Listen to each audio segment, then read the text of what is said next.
आज हम पढ़ने जा रहे हैं कक्षा 5 नई समस्याएं के क्वेश्चन आंसर। अगर वीडियो देखने से पहले अभी तक आपने मेरे चैनल को लाइक, सब्सक्राइब और शेयर नहीं किया तो जल्दी से कर दीजिए। चलिए स्टार्ट करते हैं पार्ट 5 नई समस्याएं के क्वेश्चन आंसर। क्वेश्चन स्टार्ट करते हैं।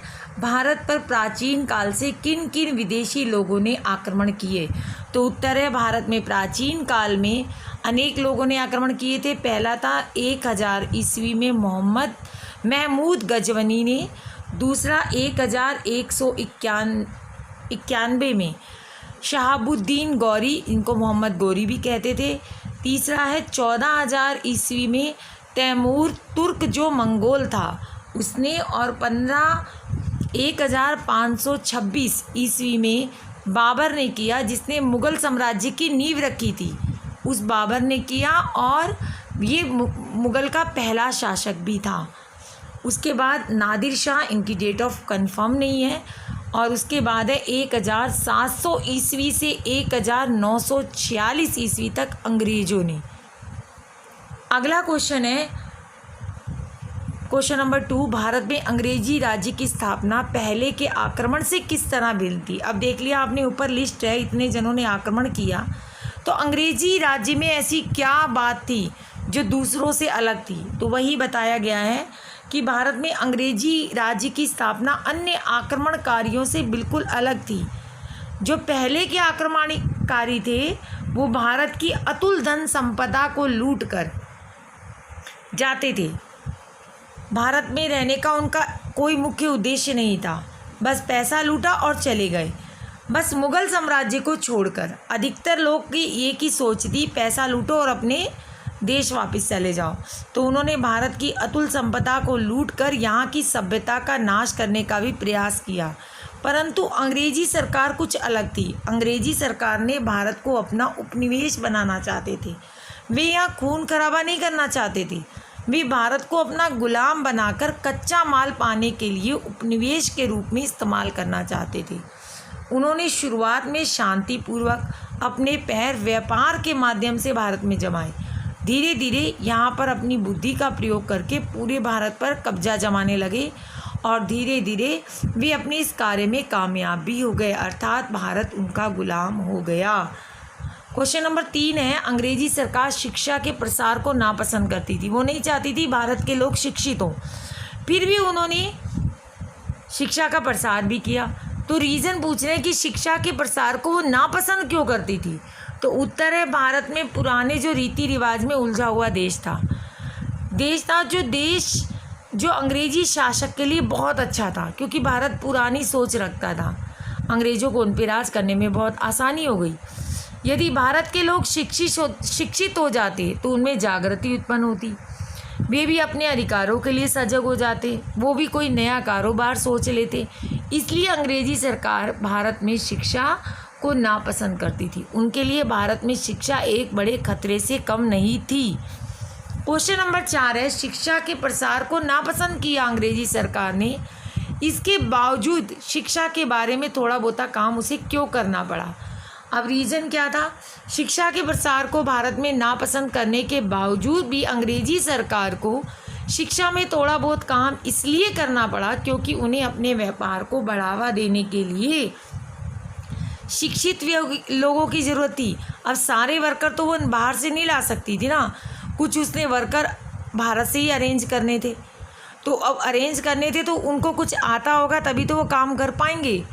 तो उसे व्यापार को बढ़ाने के लिए कुछ शिक्षित लोगों की ज़रूरत हुई, लेकिन उनकी ज़रूरत से भारत में सक्रिय विचारों को दिशा दे दी। उन्हें थोड़े से शिक्षित किए अपने काम के लिए, लेकिन वो थोड़े करते करते भारत के काफ़ी लोग शिक्षित हो गए, जिससे भारतीय समाज में परिवर्तन होने लगा। अब क्वेश्चन नंबर 5 है। भारत क्या है? बार बार कह रहे हैं भारत भारत, आखिर ये भारत है क्या? तो उत्तर है, भारत एक भूभाग नहीं है, एक ज़मीन का टुकड़ा नहीं है, एक गुफा का नाम भी भारत नहीं है, बल्कि उस भूभाग में बसे लोग, उनकी संस्कृति, उनके रीति रिवाज और उनका इतिहास का नाम है। केवल एक ज़मीन के टुकड़े को भारत नहीं कह देंगे। यहाँ के लोग, यहाँ की संस्कृति, यहाँ के रीति रिवाज, यहाँ का इतिहास, इन सब को भारत कहा जाता है। तो अब अगला क्वेश्चन पूछ लिए, भारत फिर है तो कैसा देश है? तो सुनिए, भारत एक ऐसा देश है जिसमें अतीत से यानी प्राचीन काल से अनेक संस्कृतियों को बिगड़ते हुए देखा। नई नई संस्कृतियाँ आई, कितने आक्रमणकारी आए, वो अपनी अपनी सोच लाए, अपने अपने रीति रिवाज लाए। यहाँ कितनी संस्कृतियाँ आ गई, अंग्रेज़ों के साथ आई, मुग़लों के साथ आई, इसमें आकर मिली भी और नष्ट भी हो गई। परंतु इन सब में भारतीय संस्कृति को न केवल अपने आप को बचाए रखा बल्कि उसे एक विशिष्ट कर दिया। उनमें से जो दूसरी संस्कृति आई थी उसमें से अच्छी अच्छी बातें ग्रहण करती गई और अपने आप को और मजबूत करके निखारती गई। यह इसी संस्कृति का प्रतिनिधित्व करता है, तभी भारतीय संस्कृति सबसे अलग पहचान रखती है। क्वेश्चन नंबर 7 है, अब मैंने आपके बनाए हैं चैप्टर से relative in between question answer. इस्लाम धर्म भारत में कैसे पहुंचा? भारत तो इस्लाम नहीं था। तो उत्तर है, अरब और भारत के आपसी व्यापारी संबंध बढ़ने से भारत में सबसे पहले इस्लाम धर्म पहुंचा। क्वेश्चन नंबर 8 है, महमूद गजनी भारत के किस प्रदेश पर अपनी विजय प्राप्त नहीं कर सका? आप जानते हो महमूद गजनी भारत पर बार बार आक्रमण करता था, पैसा लूटता था। कौन सा था ऐसा राज्य जहाँ पर वो अपनी विजय प्राप्त नहीं कर सका? तो वो था कश्मीर। कश्मीर पर वो अपनी विजय प्राप्त नहीं कर सका। क्वेश्चन नंबर 9 है, महमूद गजनी की मृत्यु कब हुई? तो उसकी मृत्यु हुई 1030 ईस्वी में। अगला क्वेश्चन है, गजनी साम्राज्य का अंत किसने कर दिया? तो उसका अंत किया शहाबुद्दीन गौरी नाम के एक अफगान ने किया।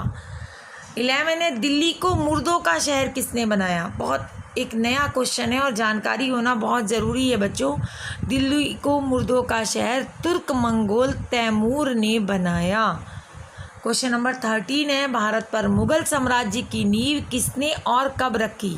तो मैंने आपको पहले क्वेश्चन में बताया था, भारत पर मुगल साम्राज्य की नींव तुर्क मंगोल बाबर ने 1526 ईस्वी में रखी। क्वेश्चन नंबर 14 है, अकबर की प्रसिद्ध राजस्व मंत्री टोडरमल की नियुक्ति सबसे पहले किसने की? तो उत्तर है, अकबर की प्रसिद्ध राजस्व मंत्री टोडरमल की नियुक्ति सबसे पहले शेर शाह ने की थी। क्वेश्चन नंबर 15 है, भारत में पर्दा प्रथा का विकास किस काल में हुआ? तो उत्तर है, भारत में पर्दा प्रथा का विकास मुगल काल में ही हुआ था। क्वेश्चन नंबर 16 है, भारत के लोकप्रिय तंत्रीवाद सितार का आविष्कार किसने किया? तो उत्तर है, भारत में लोकप्रिय तंत्रीवाद सितार का आविष्कार अमीर खुसरो ने किया। क्वेश्चन नंबर 17, कबीर के गुरु कौन थे? तो उत्तर है, कबीर के गुरु रामानंद थे। क्वेश्चन नंबर 18, हार्वे कौन था? उत्तर है, हार्वे ब्रिटिश चिकित्सा शास्त्री और शारीर क्रिया वैज्ञानिक थे। इनकी रुधिर परिसंचरणा की खोज ने चिकित्सा शास्त्र को नया आयाम दिया। ये चैप्टर के बीच कुछ वर्ड आए हैं, उनकी मैंने डिटेल बताई है आपको। जैसे खगोल आया है, तो खगोल शास्त्र का अर्थ क्या है? मैंने क्वेश्चन बना दिया। तो उत्तर है, खगोल शास्त्र मतलब आकाशीय नक्षत्रों, ग्रहों आदि का वर्णन करने वाला विज्ञान। आपको टिपिकल वर्ड के अर्थ भी आने चाहिए। क्वेश्चन नंबर 20 है, गाथिक कला क्या है? इसमें गाथिक कला के बारे में चैप्टर में कहा है। तो स्थापत्य कला की एक शैली जिसका उद्गम 12वीं सदी के मध्य फ्रांस में हुआ और 16वीं सदी के मध्य तक पश्चिमी यूरोप में जो विद्यमान रही, इसी को गाथिक कला कहते हैं।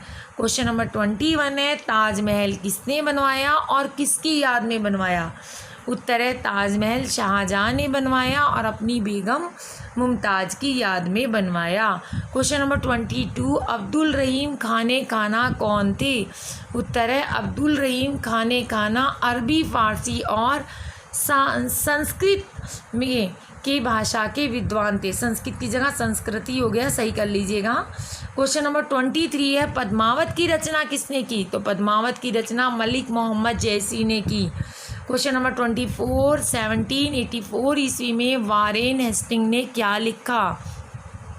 तो उत्तर है 1784 में वारेन हेस्टिंग ने लिखा, हिंदुस्तान और दक्षिण के तमाम लोगों में से केवल मराठों के मन में राष्ट्र प्रेम की भावना है, जिसकी गहरी छाप राष्ट्र के हर व्यक्ति के मन पर है। क्वेश्चन नंबर 25 है, नादिर शाह के दूसरे हमले का क्या परिणाम हुआ?